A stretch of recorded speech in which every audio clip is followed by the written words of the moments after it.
Kelakuan kakek berusia 70 tahun di Kampung Sindang Karsa, Sukamaju Baru, Tapos, Kota Depok, Jawa Barat sungguh keterlaluan.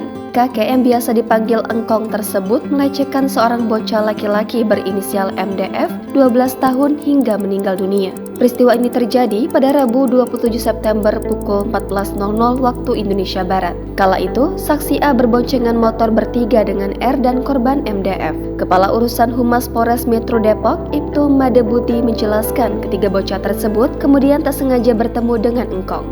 Engkong lalu meremas alat vital MDF hingga korban berteriak kesakitan. Sekitar pukul 15.00 waktu Indonesia Barat, korban dengan saksi bermain layangan di lapangan remaja. Setelah bermain layangan, korban dengan saksi main bola di jalanan dekat rumah korban. Lalu saksi dan korban pulang ke rumahnya masing-masing. Ketika sampai di rumah, MDF mengadu kepada orang tuanya terkait perbuatan tak terpuji Engkong kepadanya. Mendengar hal tersebut, orang tua korban langsung menegur Engkong. Bukannya merasa bersalah, kakek-kakek tersebut malah mengamuk. Akhirnya si Engkong marah dan niat mau mencekik korban tapi dipisah oleh orang tua korban, imbuhnya. MDF kemudian tiba-tiba pingsan dan langsung dibawa ke rumah sakit. Tiba-tiba korban terjatuh di depan pintu rumah, selanjutnya dibawa ke rumah sakit Sentra Medika.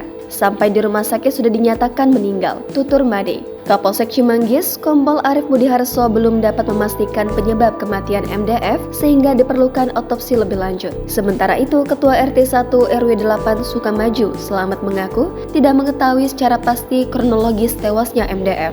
Menurut Selamat, terduga pelaku masih memiliki ikatan keluarga dengan korban dan tidak memiliki masalah berinteraksi dengan masyarakat sekitar.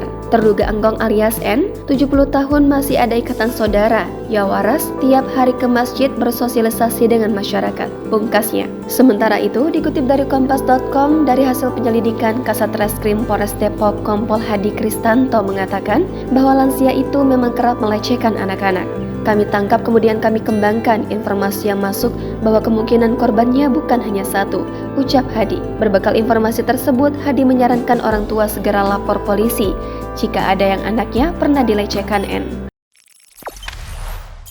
Jangan lupa subscribe, share, komen, dan like ya.